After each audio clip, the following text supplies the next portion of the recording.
Baby's born. Wrap up $5,000 for the baby shower gift. What? I couldn't help but exclaim at Megan's carefree tone. It's been years since I've been in touch with Megan.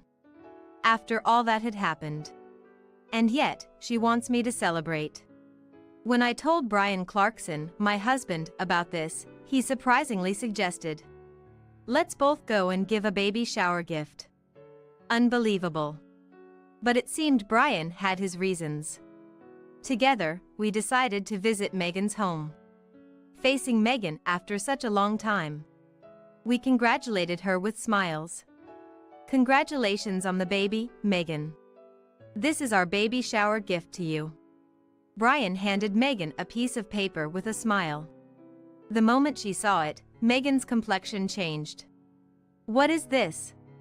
Megan turned pale. "We meet again, Megan Reed." Saying so, Brian took off his hat and smirked mischievously. Seeing Brian clearly, Megan's eyes widened in shock. "You are..." And then she began to tremble pitifully. "My name is Kristen Clarkson. I just turned 30. My husband, Brian, is 35. And our recently turned 4-year-old daughter, Emma. The three of us live together.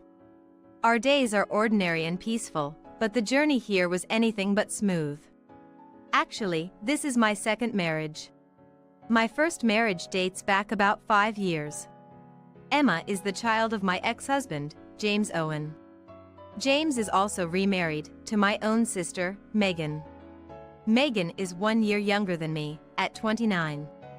Being close in age, we should have gotten along as adults. However, I haven't been in contact with Megan for a long time. After what happened, it's only natural. To those unaware of the circumstances, it might seem like a simple sibling quarrel they urge us to reconcile. But what Megan did to me is not something that can easily be forgiven. What happened between us sisters? It involved complex circumstances. As children, Megan and I seemed like close siblings. The changes began to show around the time Megan entered middle school. She must have realized she had a cute face. She became interested in fashion, researched clothes and hairstyles, and devoted herself to dieting. Naturally, her studies began to suffer. Megan often got scolded by our parents and teachers. Moreover, my existence probably pressured her. I was relatively good at studies and maintained decent grades. Being compared to me made Megan grumpy. I tried to support her as much as possible. I asked our parents not to scold Megan too much and even taught her studies at times. But it seems interest doesn't come easily if one doesn't care. Megan's grades didn't improve, and she dove deeper into beauty. She started doing makeup, and by high school, she was featured in magazines as a reader model. Megan's social circle became entirely flashy. However, her admiration for me didn't change. "Big sis, top of the class again. You're really smart, I admire you. I brag about you to all my friends." She would often speak to me so kindly. Eventually, I got into a highly competitive university. A year later, Megan went to a beauty school. That might have been when the distrust started. I was working on an assignment at a cafe near the station. I heard a familiar voice. It was Megan and her friends. I remember she sometimes used this cafe. It was awkward, but from their angle, they couldn't see my seat. So, I decided to stay. Soon, one of Megan's friends said, "This place is near us Women's University, right? Megan's sister goes there, right? Wow, she must be really smart." Then Megan said something unbelievable. "Oh, that plain, nerdy loser?" Yeah. I couldn't believe my ears. But it was unmistakably Megan's voice. "Wow, Megan, that's harsh. Are you guys not close?" "Not like that. We get along on the surface. But she doesn't care about fashion, just buries herself in books, so lame. Even if I see her in town, I'd rather not be called out." She's happy getting praised by teachers and parents, no matter how lame she looks, so funny. Laughing, Megan said. Ahaha. I was frozen, unable to move. I had no idea Megan thought of me that way. Shocked and furious, I stood there stunned. It was quite late by the time I returned home. Megan's demeanor was as usual. Welcome back, sis. You're late. Were you studying at the library again? You really are a hard worker. My head was spinning. Which Megan was the real one? However, I lacked the courage to confront her about what had happened earlier. As a result, our days continued as before, on the surface at least. My heart remained clouded with unease. Because of this, after graduating from college and finding a job, I decided to move out of my parents' home. From then on, my chances to see Megan became far less frequent. Time passed, and I turned 25. At this time, I was set to marry James Owen, a college classmate. We reconnected at an alumni meeting after becoming working adults and hit it off. James was an ordinary office worker, but his family owned a lot of valuable land in the city's prime areas, making them quite wealthy. However, that was irrelevant to me. I was drawn to James's generous personality. As my marriage approached, I went home to introduce James to my family. Of course, Megan was there too. Megan, now a working adult, had become an esthetician. She must have been paying a lot of attention to beauty. Her makeup, style, and fashion were perfect, like a model's. I was initially tense, but Megan laughed without a care, just like before, and congratulated us. My heart gradually began to thaw towards her. I thought, maybe Megan was just going through a moody phase during her teenage years. Time has passed, and we've both grown up. I convinced myself of this. Soon after, James and I, being close in age to Megan, quickly became good friends. Sometimes, the three of us would hang out together. I wouldn't want to cause James any worry because of awkwardness between Megan and me. I thought, this was the right thing. After marrying James, I soon became pregnant. We decided I would give birth in my hometown. Therefore, I consulted with my parents and started attending a hospital near my family home. It was a busy time.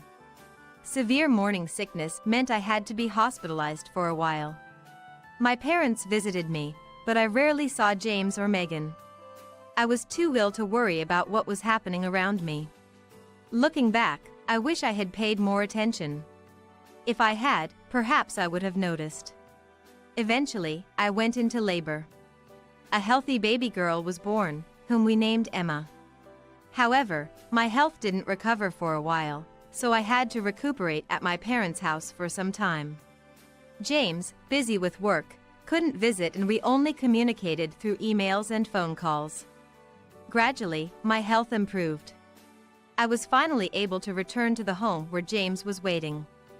I wondered what James would say when he saw the baby. With such carefree thoughts, I opened the door to our house. James? I'm home. No reply. When I opened the living room door, I was confronted with a shocking sight. James and Megan were there, in a compromising position. What? I was speechless.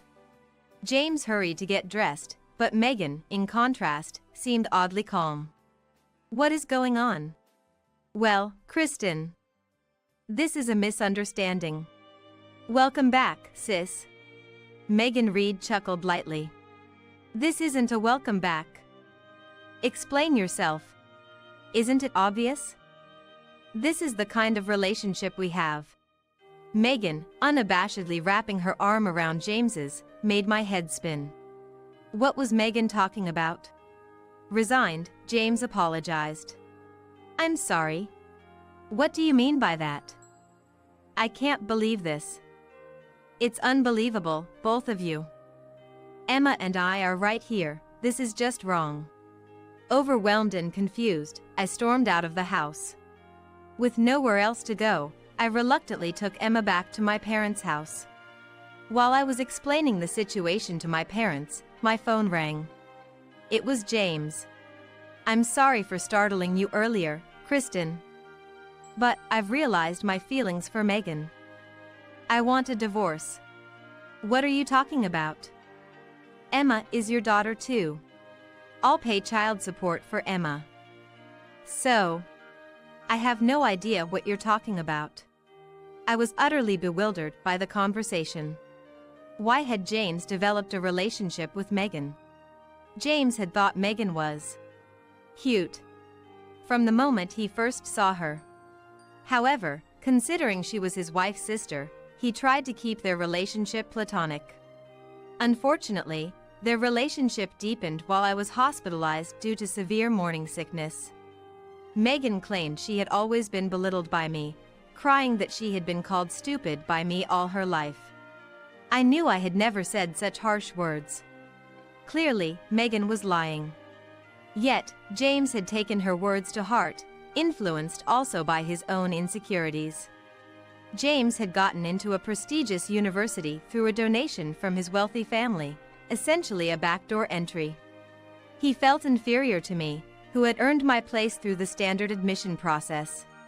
This background made James empathize with Megan, leading him to believe her story and become disillusioned with me. "You are indeed smart and reliable. But that doesn't give you the right to look down on Megan. I'm disappointed in you. Marrying someone so spiteful and mean was a mistake." "What are you saying?" "That's all lies from Megan. Don't believe it." "No, I won't be deceived. I'll file the divorce, so wait for the notice, please." "Wait. Let's talk about this."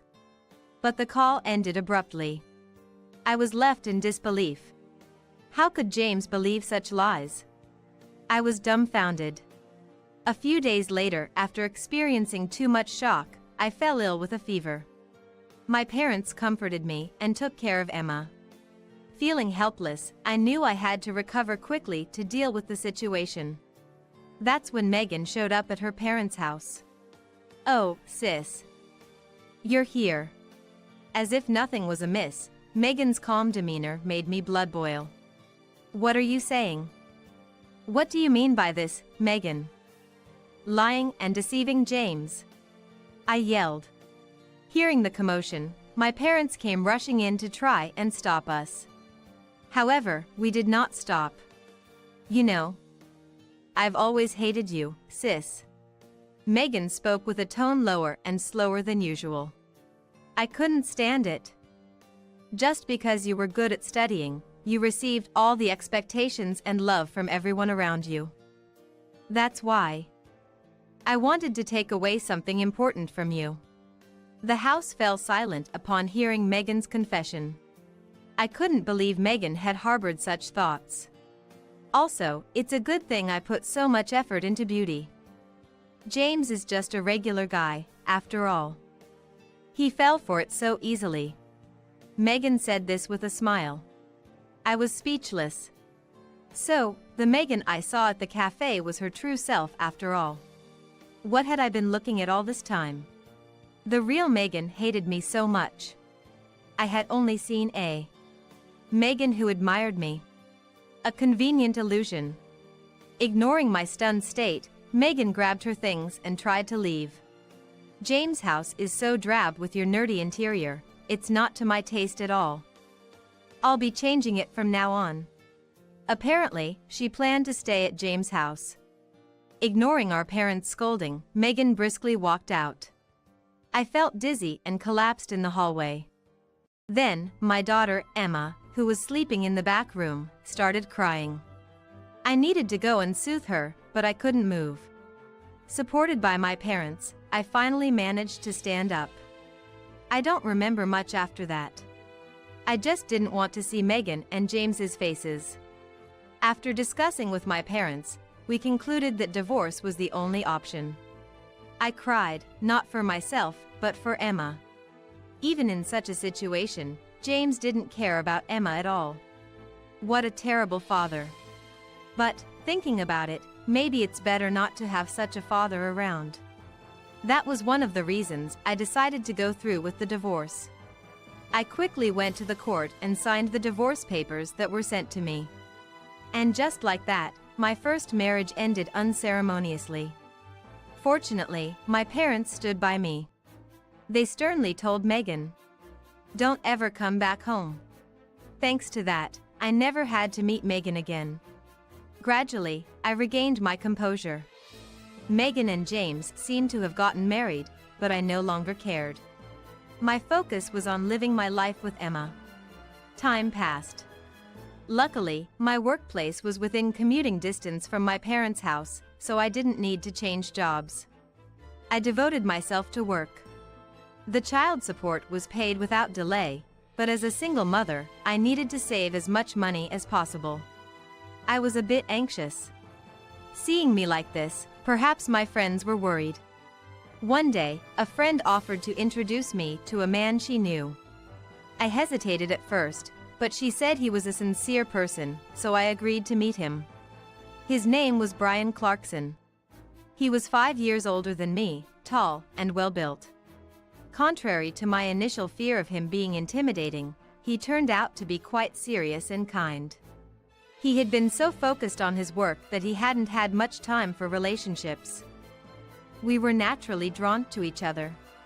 Emma also grew fond of him during our outings together. One day, Brian told me he wanted to protect Emma and me from now on. I was so moved by his feelings that I cried. Later, we got married. Now, the three of us live an ordinary but happy life. Megan and I have nothing to do with each other anymore. That's what I thought, until one day. I was relaxing at home when my smartphone rang. I immediately answered the call. "Hey sis, how are you?" Hearing Megan's voice on the phone made me shudder. I should have checked the screen before answering. I regretted it, but it was too late. "What do you want?" I responded as coldly as possible. I didn't want my peaceful life to be disturbed any further. Then, Megan cheerfully said, "I had a baby. Wrap up $5,000 as a gift for me, will you?" What? After years without contact, she expects me to celebrate? And $5,000 at that, it's unthinkable. I was outraged, but Megan, undeterred, kept babbling about her recent life. Megan has continued her career as an esthetician and seems to have opened her own salon about 3 years ago.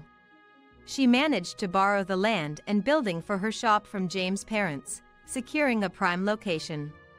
She bragged about how successful it has become thanks to that. It was nothing but a boastful tale. I was so fed up with her self-centeredness that I quickly hung up. Unbelievable. How could she have the audacity to call me? My anger didn't subside easily. When Brian got home late, I immediately told him about the incident. Brian has been busy with work lately, resulting in late returns, but he always makes it a point to have dinner at home. He values communication within our marriage highly, always saying since we remarried, "I want you to talk to me about anything." As we ate dinner together, Brian spoke. "What, you got a call from that infamous sister? She's running an aesthetic salon now? Seems like it. She must have gotten financial support from my previous husband, he did have money. What's her name again?" "It's Megan. Now, she's Megan Owen." After I answered, Brian paused for a moment before speaking. "I see. That's how it is. What? What's wrong?" "No, how about we both visit Megan's house with a birth gift?" Brian said this with a sly smile. "What? Why would we do that?" "No way. Come on. I have a plan." Later, Brian shared a certain fact and his suggestion with me. Hearing it, I couldn't hide my surprise. When the weekend arrived, after leaving Emma with my parents, Brian and I found ourselves in front of Megan's house. It was a large and impressive home. "Welcome." Opening the door, Megan greeted us with a smile. Despite being postpartum, her figure was impeccable. "It's been a while. You haven't changed, Megan. I managed to force a smile. Then, Megan smirked and said, "Of course not. I never neglect my beauty routine. Unlike someone who gets cheated on." Megan was still Megan. I was irritated but held my patience for now. Megan led us to a spacious living room. A baby was sleeping in a crib. "Look, my daughter, Maria. Isn't she cute?" Maria indeed looked a lot like Megan, very cute. But was it just me, or did she seem to have a somewhat stern look, similar to Megan's? "By the way, do you have that thing yet?" Megan gestured with her hand, signaling for money. How audacious she could be. Just as I was about to retort, Brian placed his hand on my shoulder. "Nice to meet you. I'm Kristen's husband, Brian." Saying this, Brian, wearing a deep hat, bowed in greeting. "Ah, hello," Megan muttered, seemingly uninterested. Brian quickly pulled a piece of paper from his coat. "This is our gift for the birth. Congratulations on your baby, Megan." Seeing the paper, Megan's face turned pale. "What is this?" Brian swiftly removed his hat. "We meet again, Megan Owen. I'm Brian Clarkson from the Metropolitan Police Department." Seeing Brian clearly, Megan was shocked. "You? The detective who came to the salon before?" She started trembling. The gift Brian handed over was actually a search and seizure warrant. A court-approved document allowing the search and seizure of her home. Megan couldn't hide her dismay. Indeed, she had been committing fraud through her aesthetic salon. Lying to customers with promises of guaranteed weight loss and selling dubious products. Signing them up for overly expensive courses with no significant benefits without proper explanation. Despite initial warnings from consumer protection agencies, Megan paid no heed. Instead, the number of victims kept growing. Forcing contracts under threats or even filling out application documents on behalf of customers, the situation worsened. Multiple complaints were filed. Thus, the police finally started a raid on the salon, led by Brian. Brian's occupation was a police officer. However, Megan cleverly hid evidence at the salon, making it difficult to catch her. This case made the investigation difficult, and recently Brian had been coming home late. By chance, the investigation target turned out to be my sister. Megan's call about a birth gift provided a pretext to visit her home. Fearing that going in uniform would raise her guard, Brian decided to use the guise of delivering a birth gift. This allowed them to enter Megan's home without raising suspicion until the last moment. Brian signaled with his radio, and simultaneously, several waiting police officers entered the house. "Sorry, but we wouldn't have been let in otherwise." Then James arrived. "What's all this commotion? What's going on, Megan?" Faced with James's questioning, Megan could only groan, unable to answer. The police began searching various parts of the house, seizing anything and everything in cardboard boxes. As James began to understand the situation, he pressed Megan further. It seemed he didn't notice I was there. In desperation, Megan, for some reason, lashed out at the officers who had entered her home. "Stop it. Don't mess up my home like this," Megan screamed. Brian raised his voice. "Don't interfere. You're obstructing public duties. I could arrest you." Hearing the word arrest, Megan reluctantly let go, though her face showed frustration. However, Megan was not one to give up easily. She glared at Brian with a sharp look. "I'll tell James' father, Eric, about this. I have many acquaintances among the police executives. I can get this easily covered up." Megan invoked the name of James' father, a wealthy man. Indeed, James's father, Eric Owen, had a wide network and knew many people in power. It's no wonder Megan was banking on that. She turned to James and yelled, "You can do it, right? Your father can. After all, he has been donating money here and there, getting conveniences in return.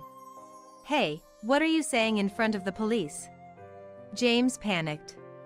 Megan was too agitated to judge what she was blurting out calmly. Brian Clarkson spoke quietly. The Owen family, huh? A line of landlords going back generations. Eric Owen, James' father, a wealthy man who once served as a city councilor.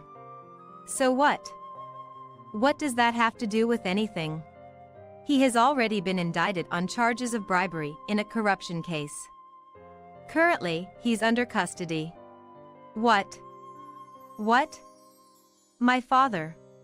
It was now James's turn to be flustered. The Owen family was wealthy. However, it seemed like the family was mired in corruption. The fact that James had a backdoor entry to his university might indicate that the family's usual solution was to throw money at problems. Wait, why is my father-in-law involved in such a thing? I don't know anything about that.